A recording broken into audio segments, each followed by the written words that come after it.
Hello বন্ধুরা, আজকে বৃষ্টির কারণে এই গত 2 দিন বৃষ্টির কারণে দেখেন কত পানি পুরা। ওটা কিন্তু পুষ্কুনি, দেখতে পাচ্ছেন পুষ্কুনি পুষ্কুনি লেভেল পানি হয়ে গেছে এই 2 দিনে বৃষ্টির কারণে। জানি না আর কতদিন বৃষ্টি হবে। দেখেন লেভেল হয়ে গিয়েছে পানি বৃষ্টির কারণে। ওই যে বাথরুম অর্ধেক ডুবে গেছে,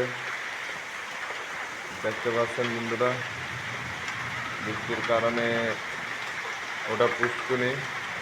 এই যে পানির লেভেল একটু অনেক পানি আর কাদো পানি হয়েছে। সবাই দোয়া করেন যে বৃষ্টির পানি চলে যায়, মানুষদের চলাচল করতে সুবিধা হয়। সেই জন্য সবাই দোয়া করেন বন্ধুরা যে পানিটা তাড়াতাড়ি